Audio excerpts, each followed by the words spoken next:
Have you ever wondered why some women keep falling for men who treat them like an option while ignoring the ones who would treat them like a priority? It's not weakness, it's wiring. And today I'll tell you why. When a woman becomes emotionally attached to a man who gives her attention one day and withdraws it the next, what she's really experiencing isn't love. It's a psychological trap. This pattern of inconsistency doesn't just confuse her emotionally, it rewires her brain. Every time he shows interest, a text, a compliment, a short conversation that feels meaningful, her brain releases a surge of dopamine, the same chemical that fuels addiction. But when he suddenly becomes distant, that dopamine drops, creating a painful emotional void. And the brain, desperate to restore that chemical balance, pushes her to chase him, to try harder, to earn back that lost connection.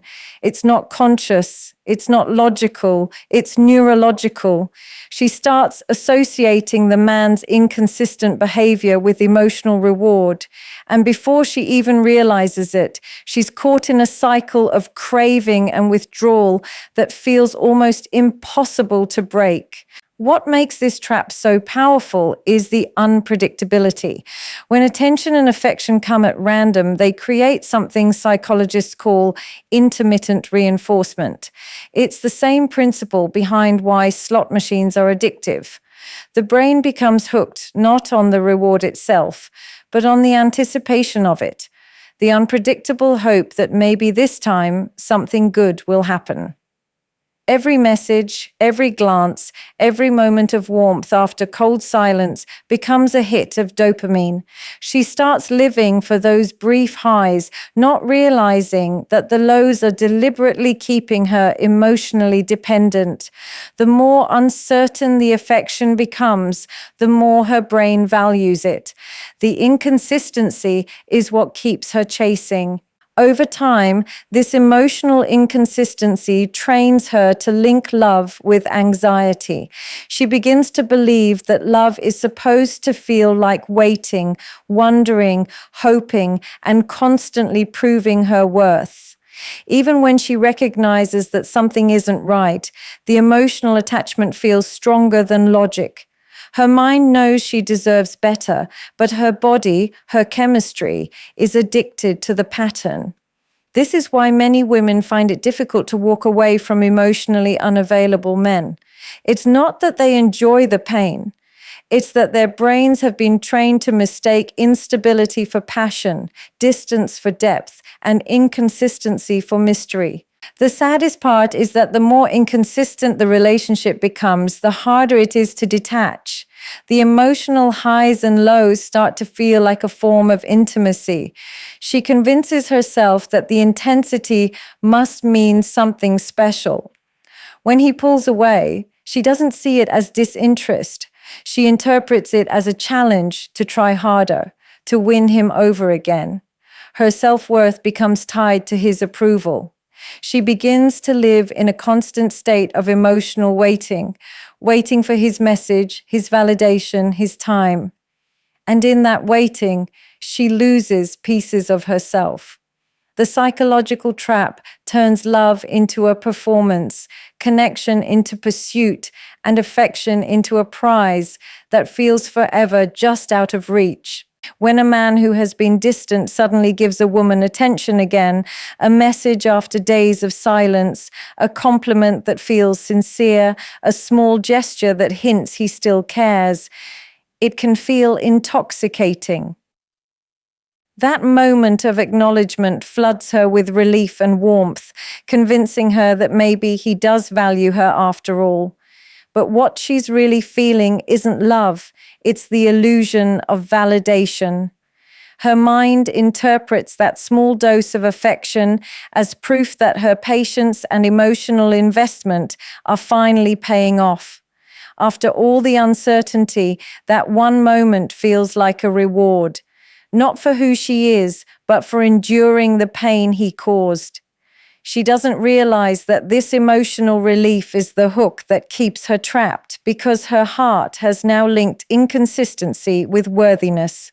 When someone withdraws affection and then offers it sporadically, the human brain interprets the renewed attention as a sign of progress, even when nothing has truly changed. It's like being thirsty in a desert and finding a drop of water. It feels miraculous, but it's never enough to quench the thirst. Each small act of attention feels bigger than it is because it arrives after deprivation. The mind amplifies its significance, creating the illusion that he must care deeply, even if his actions consistently prove otherwise. This psychological pattern tricks her into thinking that the relationship has depth, when in reality it's built on emotional scarcity. She starts believing that his rare moments of kindness are evidence of hidden love, that his silence is just a phase, and that if she keeps being understanding, he'll eventually open up. This illusion becomes even stronger when she ties her sense of self-worth to his approval. Each compliment, each good moment feels like validation that she's special, desired, or finally good enough to be loved. The problem is that this validation is conditional. It depends entirely on him, not her. She waits for him to text first, to initiate plans, to show emotion. And when he does, her world lights up. But when he withdraws again, her confidence collapses. The imbalance keeps her emotionally unstable, and her happiness becomes dependent on the unpredictable rhythm of his attention. Instead of asking, "Is this love healthy for me?" she asks, "What did I do wrong?" The illusion of validation distorts her perception until the entire relationship becomes a chase for moments of reassurance that never last long enough. The truth is that when love feels like relief instead of peace, it's not love, it's dependency. But she can't see that clearly because every fleeting moment of affection releases a rush of dopamine and oxytocin, chemicals that create a false sense of closeness and belonging. The more inconsistent he becomes, the more meaningful his attention feels when it finally appears. This unpredictable pattern convinces her that the connection is rare, that there's something deep beneath his coldness, something worth holding on to. And in chasing that illusion of validation, she loses sight of her own emotional needs. The scarcity mindset in relationships begins when a woman subconsciously believes that love, attention, and emotional security are limited resources, something rare that must be fought for rather than something freely available and naturally reciprocal. When she meets a man who is emotionally distant, unpredictable, or non-committal, that belief gets reinforced. His emotional unavailability makes him appear valuable, desirable, even special, simply because his affection isn't easily accessible. The harder he is to read, the more her mind perceives him as a rare prize worth chasing. It's not that she enjoys the emotional struggle, it's that scarcity makes her believe that winning his affection would somehow validate her worth. The more unavailable he becomes, the more she convinces herself that if she can just make him stay, it will prove she's enough. This illusion transforms love into competition and connection into conquest. This scarcity-driven thinking often comes from early emotional experiences where love felt conditional or inconsistent. Maybe she had to earn approval by being perfect, accommodating, or quiet. Maybe affection was something she received only when she behaved a certain way, achieved something, or met someone else's expectations. Those experiences shape her subconscious to believe that love is not abundant. It's something to be earned, not received freely. So when she encounters a man who gives affection in fragments, her brain doesn't see a red flag, it sees a familiar pattern. The scarcity of emotional availability feels normal, even comfortable, because it mirrors what love once looked like in her past. Instead of recognizing the imbalance, she interprets it as a challenge, a chance to finally win the love she was once denied. The scarcity mindset also distorts perception. When someone is emotionally unavailable, every small gesture, a kind word, a text, a shared laugh, becomes magnified, exaggerated in value. Because those moments are rare, they feel precious. She doesn't notice that what feels meaningful is actually minimal. The lack of consistency makes her cling to the little she gets, telling herself that something is better than nothing. This emotional rationing leads her to tolerate neglect, confusion, and silence, all while convincing herself that she's being patient and loyal. She tells herself he's worth waiting for, that he just needs time, that he's different, not realizing that scarcity has distorted her sense of what love should feel like. This scarcity also triggers fear, the fear of losing something that feels irreplaceable. She begins to believe that if she lets go, she won't find anyone else who makes her feel the same way. That fear keeps her stuck, tolerating inconsistency and emotional distance, even when part of her knows she deserves more. The scarcity mindset tricks her into believing that love is a limited resource only certain people can give her, instead of an energy that already exists within her. And as long as she operates from that belief, she'll continue chasing the emotionally unavailable, mistaking scarcity for value and intensity for love. The inner child wound is one of the deepest, most powerful forces behind why many women stay attached to men who can't meet them emotionally. It's not about the man himself, it's about the emotions he triggers. When a woman finds herself drawn to someone distant, inconsistent, or dismissive, it's often because that dynamic unconsciously mirrors something familiar from her childhood. Maybe she had a parent who was emotionally unavailable, loving one moment and withdrawn the next. Maybe affection had to be earned through achievement, obedience, or silence. Maybe love came with strings attached. Be good and I'll be proud of you. Or don't cry if you want me to listen. Those early experiences create emotional blueprints that define what love feels like, even when it's unhealthy. Her inner child, who once learned that love must be chased, grows up believing that love and struggle are inseparable. When she meets a man who is emotionally inconsistent, her subconscious doesn't see a red flag. It sees familiarity. The feeling of being uncertain, of trying to prove herself, of waiting for love to be returned, all feel hauntingly comfortable. It reminds her of something she once knew, even if that something caused her pain. This is the emotional repetition that psychologists call repetition compulsion. The drive to recreate old emotional wounds in the hope of finally healing them. Deep down, she isn't just trying to get this man to love her. She's trying to get her childhood self to finally feel seen and worthy. It's not the man she's addicted to. It's the fantasy that through him, she can finally rewrite her past. But instead of healing the wound, she ends up reliving it. The inner child craves closure, not chaos. But because she never truly received unconditional love, she doesn't know how it feels. So when love is peaceful, kind, or consistent, it feels foreign, even uncomfortable.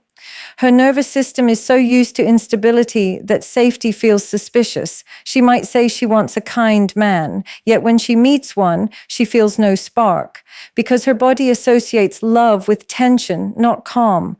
This is the cruel paradox of unresolved childhood wounds. They make people chase pain in the name of love. Her mind may scream, "This isn't right," but her emotions whisper, "This feels like home." And so she stays. She forgives too easily. She hopes too deeply. She confuses longing for love. The inner child wound also makes her overextend in relationships. She becomes the fixer, the caretaker, the one who gives endlessly, not out of generosity, but out of fear that if she stops giving, she'll lose love. Her boundaries blur because her younger self never learned that love can exist without sacrifice. Every time he pulls away, that little girl inside her feels abandoned all over again. She tries to win back affection the same way she once tried to win her parents' attention, through compliance, effort, and emotional labor. And in that process, she keeps abandoning herself, repeating the very pattern she once wished someone would save her from. The dopamine effect explains why toxic or inconsistent relationships often feel so intense, even when they're emotionally exhausting. Dopamine is the brain's reward chemical. It's what makes us feel pleasure, excitement, and anticipation. But it doesn't necessarily respond to love, safety, or stability. It responds to unpredictability, to the thrill of maybe, to the emotional roller coaster that keeps you guessing what will happen next.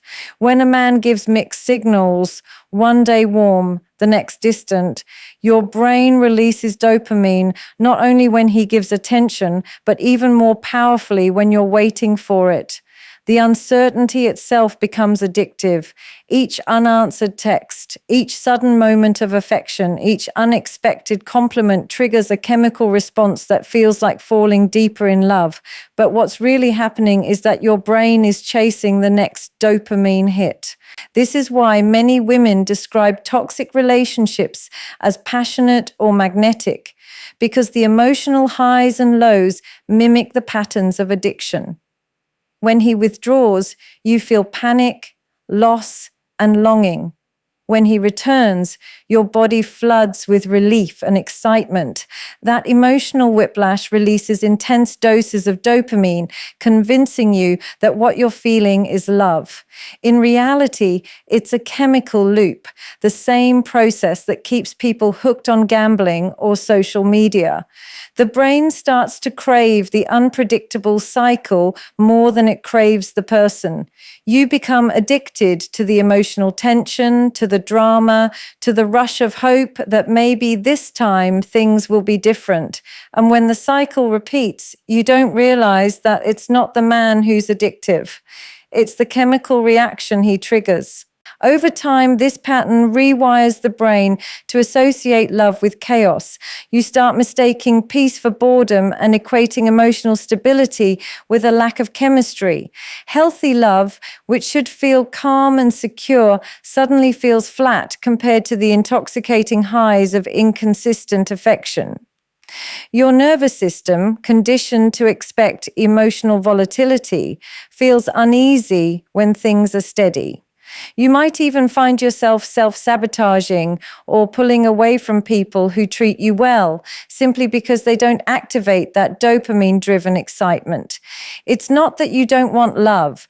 It's that your body has learned to confuse emotional safety with emotional numbness.